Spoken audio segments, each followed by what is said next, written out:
Thank you. Well, first I want to thank you, Kano, for inviting me here with all these, brilliant people, and I'm very happy to be here. So, very quick, I want to start with introducing myself. You already did a little bit. So, I'm Nico Pisanti. I'm a physiotherapist back in Italy. I'm a certified personal trainer here in the United States, where I live and work for about 10 years. I've been working with children in the pediatric field for about 25 years.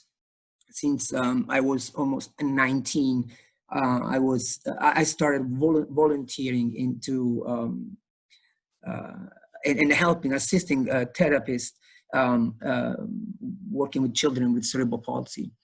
My background when it comes to technique, besides my master in physiotherapy, is pretty large in terms of I've done so. I've been certified, studied myself, and tested so many different techniques, such as I started with Voita method. I've done different degrees of Boboth method. I work with Cabot method.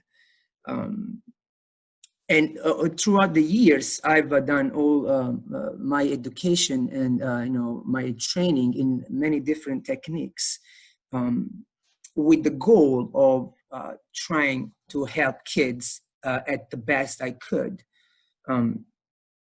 Today, after many years, I feel like my approach, it's a mix of all the technique and methods I've learned throughout my career.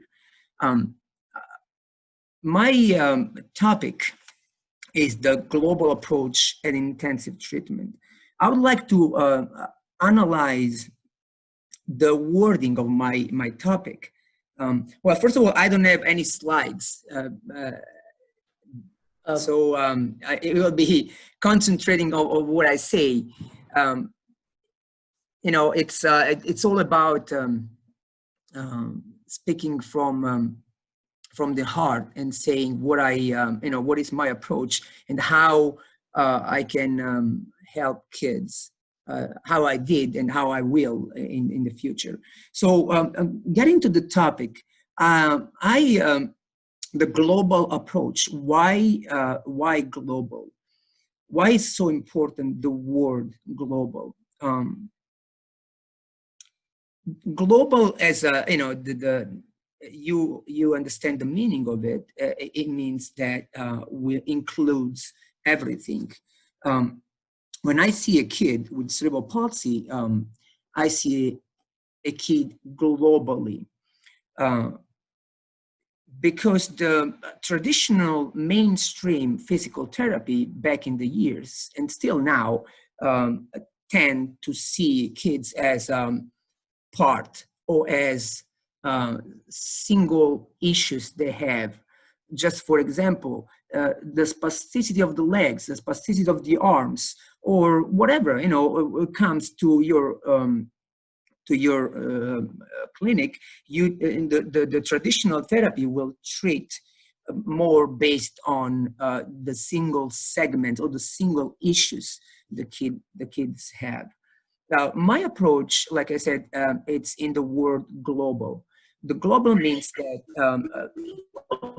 I see the brain as the main structure in that it's leading all the rest. Global to me is treating a kid as all connected. Okay, so I see all individual. We all are all connected. We are not parts. We are all one. With the brain leading this unity.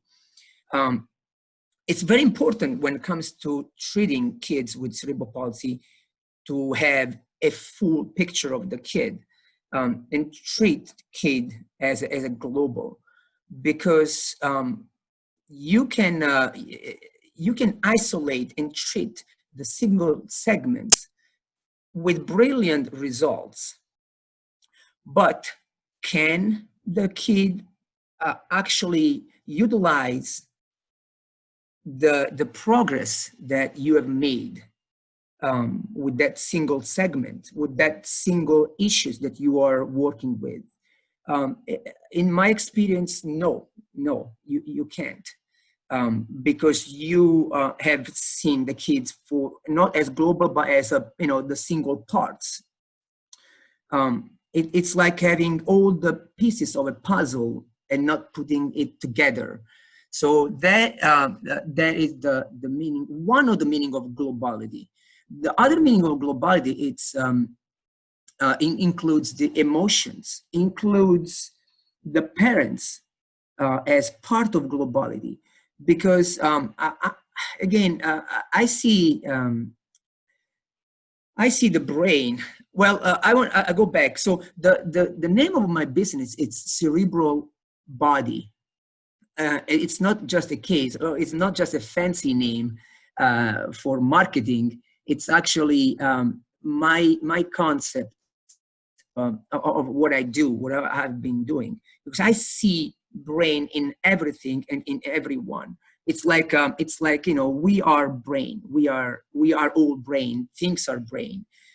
When I say that, if you think at the structure of the brain and how the brain connects with everything, it's itself says the concept of globality. If you look at the brain, it's already itself a global. It tells you the concept of globality. I mentioned how much emotions help kids improve and progress. How much the connection with the parents help kids improve. How much the connection with the therapist make kids improve. Again, in my experience, if you don't have a bond, if your relationship with the children you are working with, it's a relationship that it stays far in terms of like being therapist and kid. I haven't seen much beneficial.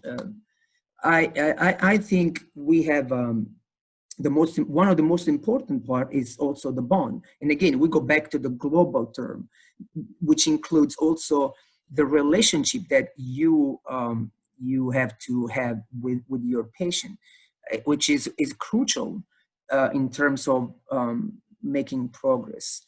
And again, I see the globality also because the everyday life, the everyday tasks are what we are looking at when we look at what's our vision, what's our goal with our kids.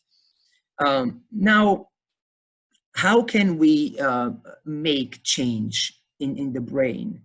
And here comes the other word of my topic, the intensity.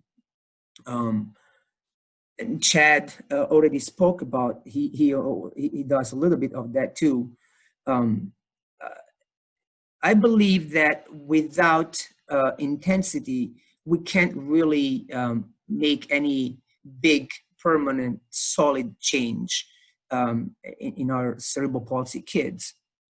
The word cerebral palsy, the diagnosis cerebral palsy, and again, if we analyze the words, it's a paralysis of the brain, right? Cerebral palsy, paralysis of the brain, or an area of the brain. Now, to utilize the neuroplasticity to make the brain able to build a detour, right, around that area that is affected, we need intensity. Intensity at many different degrees.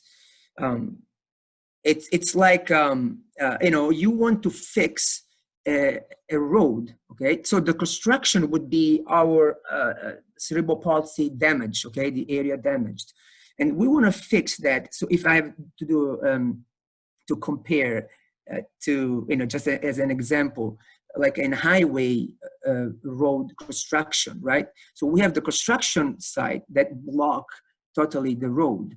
Now, the difference between having an approach, mild approach, less intensive approach versus the intensive approach, to me is like you want to fix that road using a hammer, right?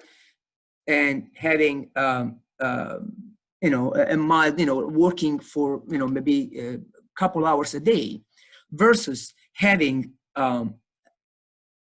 all the tools that you need to have a road construction and build a detour around that main damage in the brain. So you can build a solid and consistent new pathway that it will last. It's able to be utilized in the years. What is what I use, what I do? Like I said earlier, I also use principle of the CME, which is brilliant. I utilize a theta suit. I utilize the exercise unit we call the cage.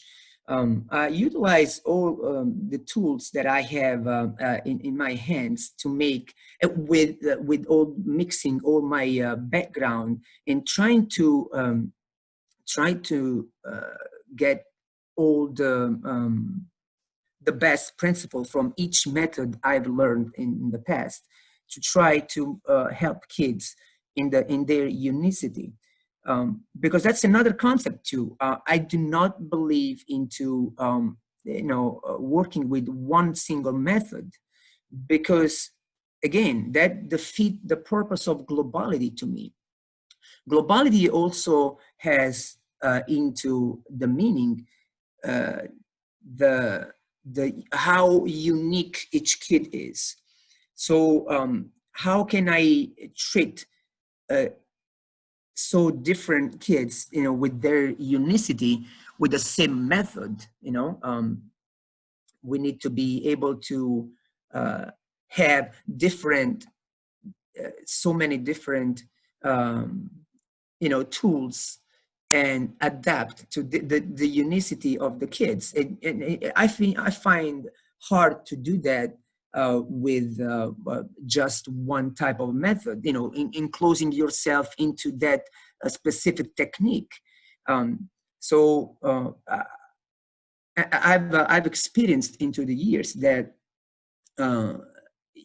some technique can work with one kid, but doesn't work with another kid with similar problems. So our flexibility and our ability to get the bond with the kid, to get to know the kid, it's very important, because that gives you the key and the daily treatment based on what the kids tell you.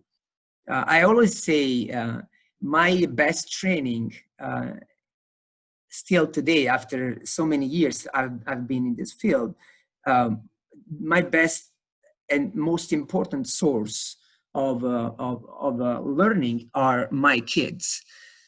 I've learned the most of what I do today from them. I still do every day. They still every day teach me what to do.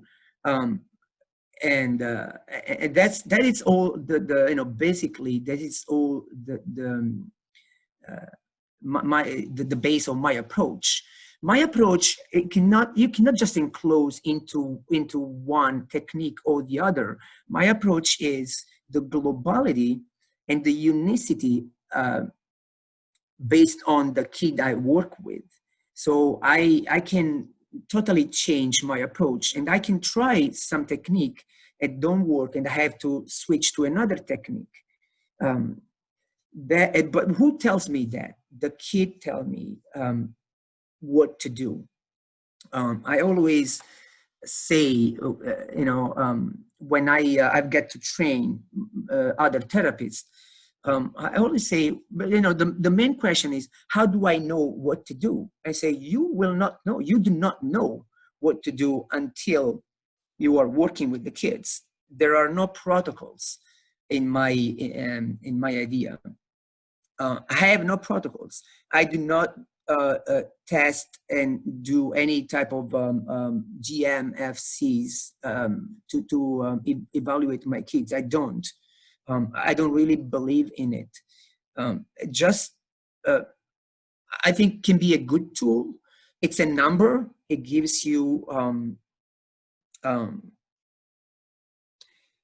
a number that it's not necessarily the right number, just because, like I said, there are so many different factors that can, when you evaluate a kid, then that specific moment, the kid can give you that, right?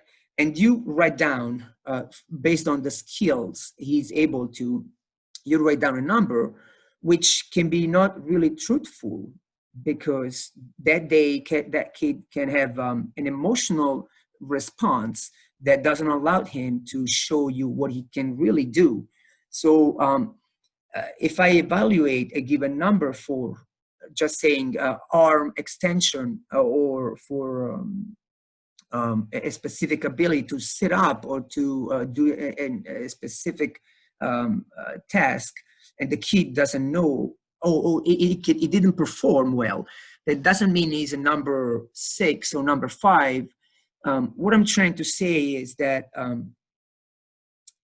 I try to stay with what kids give me daily, without having any number. What is very important to me is my vision, is the bond I have with the kids. It's where we are going to, how much the kid see what I see. And again, we go back to the bond I create with the kids. Because if we stay apart as a therapist and patient, I don't really see where actually you can go. Cerebral palsy is a condition that affects your whole life altogether, affects your family. You create a daily routine that affects so many aspects of your life. So for me, having kids here work on a specific segment of the life, and then having the kid go home and go back to where he was or she was, it's not really giving them a big change. The big change, as I always call, it could be a revolution. And I often speak when I talk to the parents. I say we need a revolution. The brain needs a revolution. To make a big change in the brain, we need to change all around. It's not just it's not just working on spasticity. It's not just working on balance. It's not just working on other disability that the kid have. To me, it's more give the kids the tool and the vision, the view of where you can possibly be, and how you can apply what you have learned into daily life. Okay, that's, I think, what the traditional therapy, physical therapy, lack, because don't see the full picture, don't see the the globality of what you are treating. You just see based on a piece of paper, based on a diagnosis, based on what is the protocol about that. I don't see that. I don't have protocols. I don't have any specific, treatment that I necessarily have to apply to that specific diagnosis. What I the base of, and that is what is the constant in my treatment, is building a bond, seeing the kids globally, having the full picture of the kids, and the intensity of different degrees depending on what I have in front of me. But the being intensive and aggressive, it's really key. It's the key in my approach and in my idea of treating kids with cerebral palsy.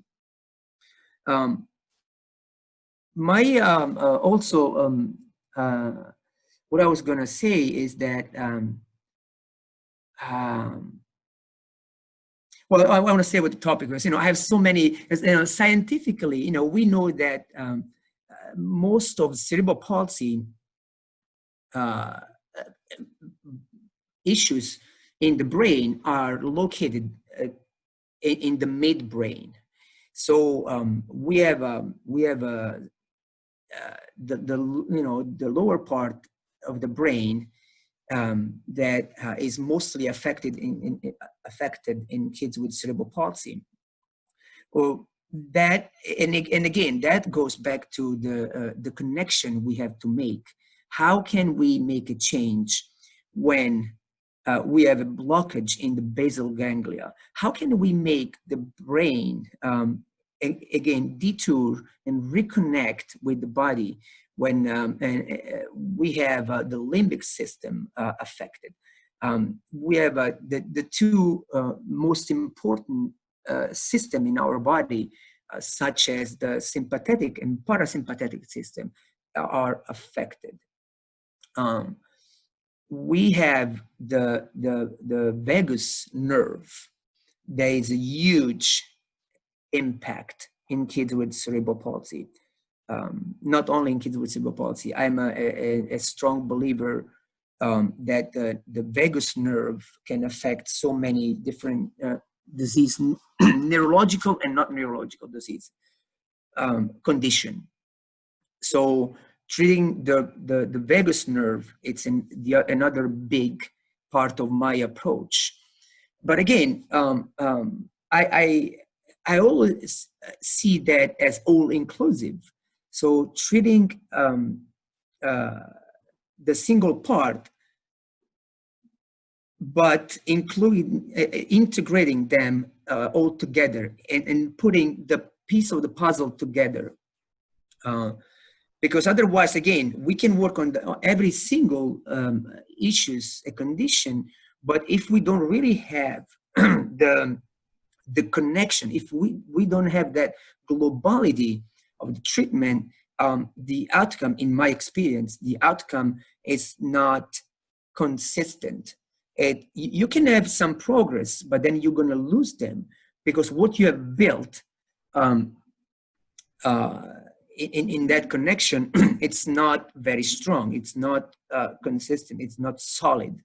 To build a solid new pathways, neural pathways, we have to be intense and see the whole pictures of the kids.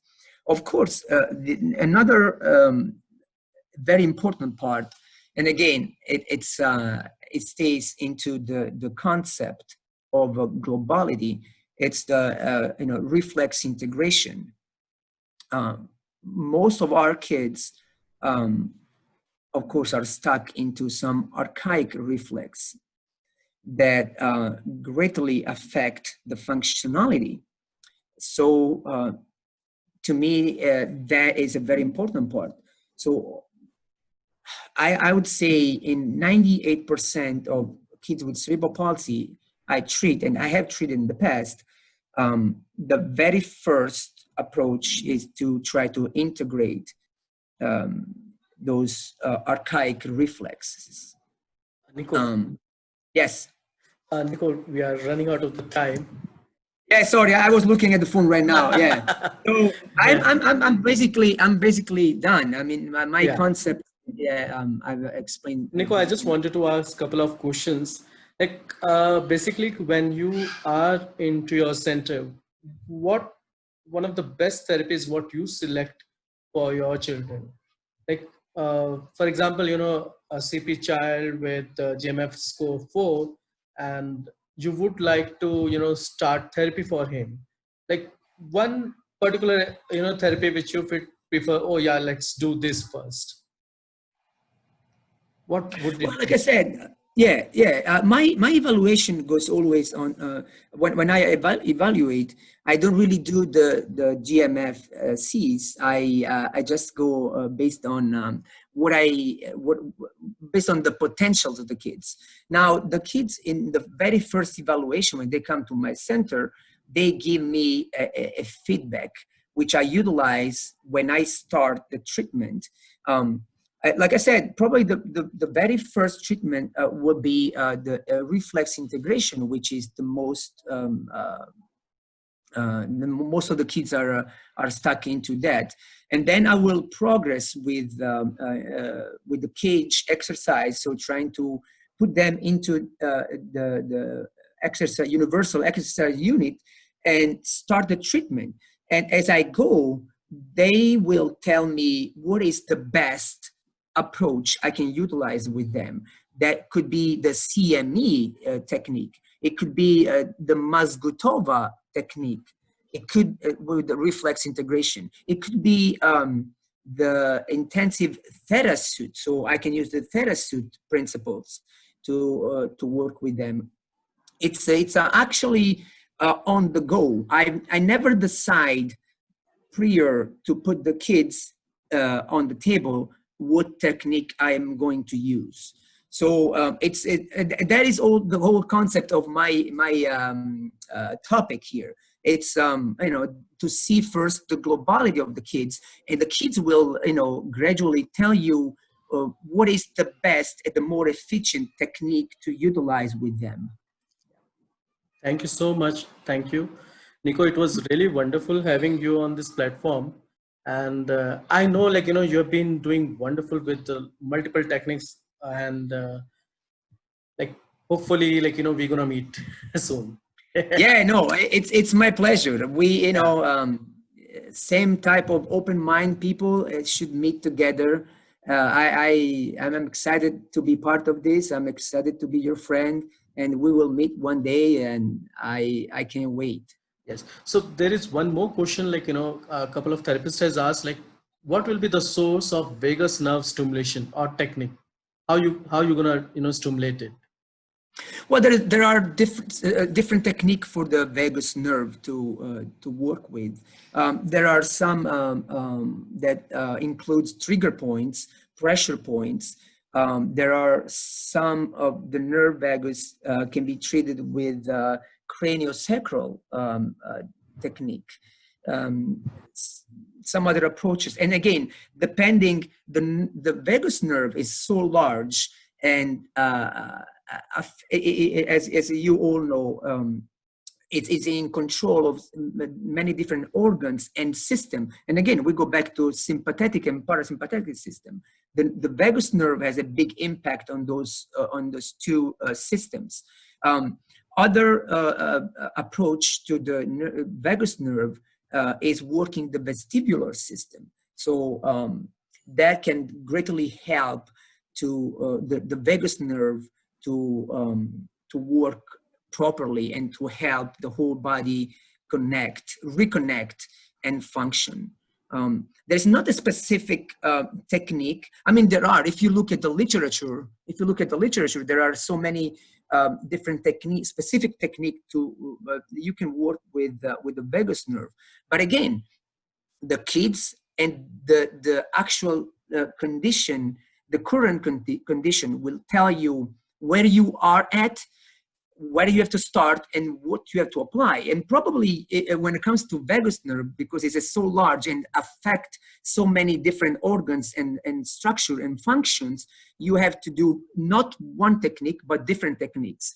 I do use, I was just reading now the QRI technique. It's a great technique for the vagus nerve. I have a dear friend of mine. She teaches QRI laser technique. It's a really great technique. I would totally use that tool for the vagus.